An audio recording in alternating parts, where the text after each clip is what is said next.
The S&P 500 was down on the trading session 0.43%, closing at 6439.32. We traded in a relatively narrow range for most of the day until the last 15-minute candle, dropping below the 50-period EMA on the 15-minute chart. But you can see most of the day's range was in this very narrow band between 64.70 and 64.50. So basically, after this initial surge that we saw during Friday's trading session, with Powell putting rate cuts firmly on the table, the market has basically gone nowhere since then, just consolidating in this overall zone. Taking a look overall at the gamma exposure picture, the 6,500 strike remains the largest gamma exposure concentration, and when we look up the chain, we continue to see this stair-step pattern at higher strikes going all the way up to the 7,000 strike. Gamma exposure is skewed very positive to the upside, the 6,500 strike being the immediate term target, which we think could get hit within the next couple of weeks. Zooming out to our daily candlestick chart,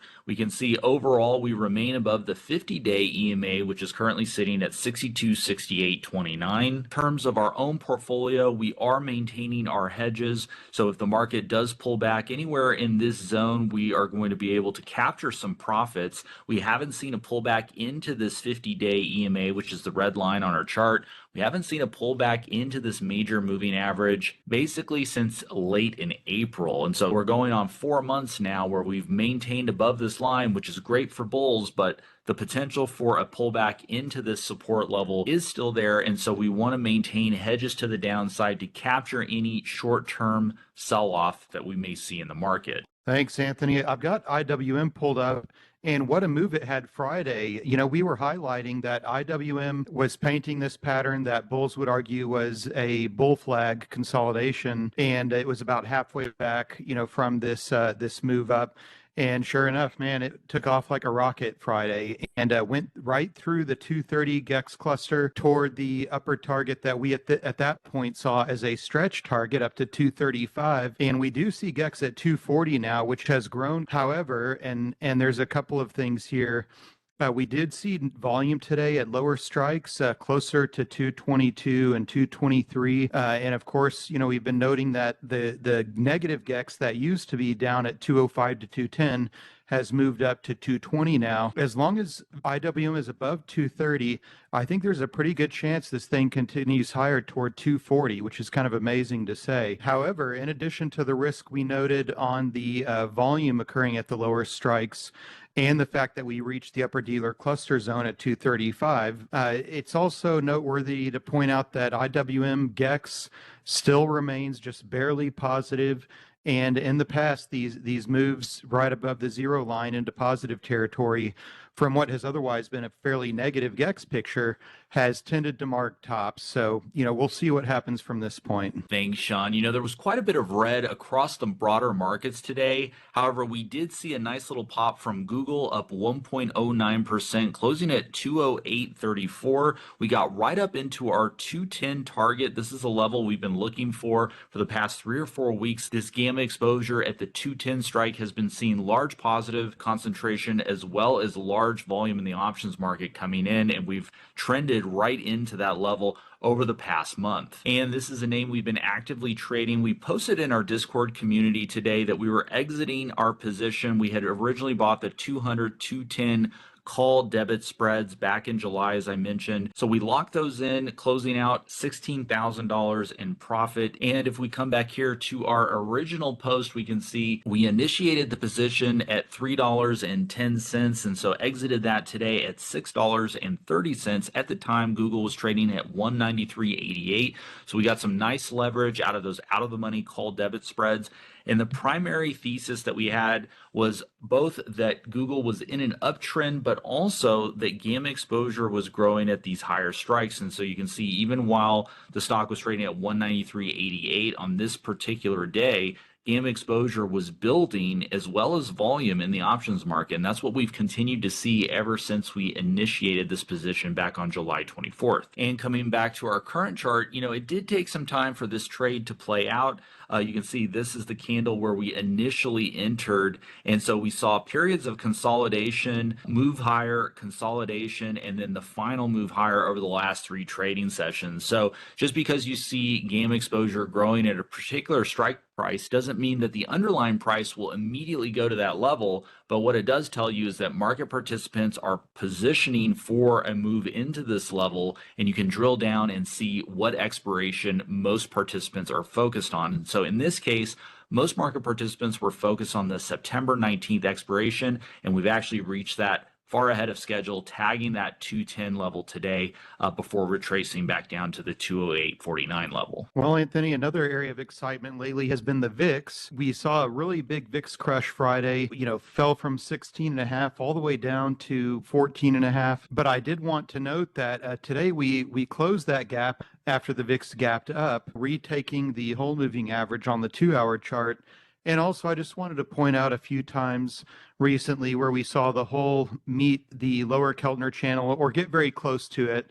And oftentimes that has marked turning points for the VIX. So we've already seen a little bit of a reaction off of that whole moving average. This is not necessarily saying that the VIX is due to spike to 50, but the 2-hour Keltner channel, even though it's declining, still gives room for the VIX to move up to about 16 or so. And the declining Keltner channel at the top will likely meet that area pretty soon. I also just wanted to point out that looking at the weekly chart for the VIX and incorporating some GEX data, we still have a pretty heavily negative skewed GEX on the VIX, but we did see the VIX retake the weekly whole moving average at 1473. The VIX closed today at 1479.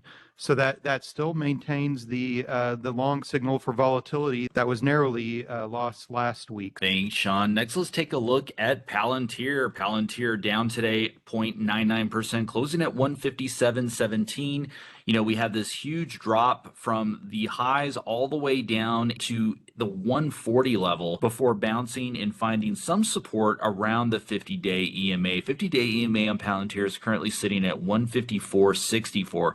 So we think this is a really important level. This needs to hold, and we could see some further consolidation around this 50-day EMA. But looking back over the last several months, we see this has held as support going all the way back into the early April timeframe. The gamma exposure picture on a total basis is looking positive. The largest gamma exposure concentration is at the 165 strike, so it is skewed higher all the way up to the 200 strike. So we think if Palantir can find some support here, buyers may step back in, finding this to be a decent entry price compared to where price has been over the past couple of months. Volume in the options market mostly was focused between the 150 and 160 level in today's trading session, but we do see a pretty even distribution overall. Basically, what we want to see is more volume coming in at higher strikes and seeing this gamma exposure building at higher strikes as well. There's a lot of market participants that are positioned for an end of year rally up to this 200 level.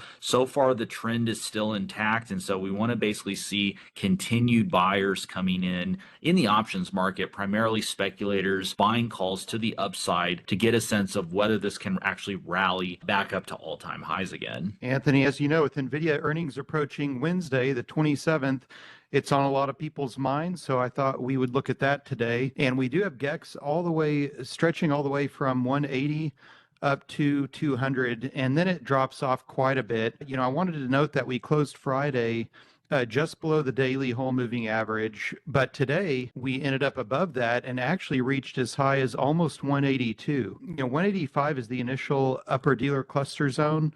And we have GEX almost as meaningful at 190 and 200. As you know, we choose not to make earnings plays using GEX very often, just because we feel like earnings introduces an uncertainty that removes the edge that we have. But these are some levels to watch, and also to note that they do line up approximately with the upper Keltner channel, but we have a somewhat difficult picture where the stock price is rising into earnings after a very strong move up. And for a limited time, you can get $300 off our yearly Portfolio Manager tier subscription. Use code SUMMER2025 at checkout. We just extended this promotion, but it will be ending soon, so definitely take advantage of it while you can. Members get access to our Gamma Exposure dashboard, our option flow analytics tools, as well as our algorithmic trading strategies.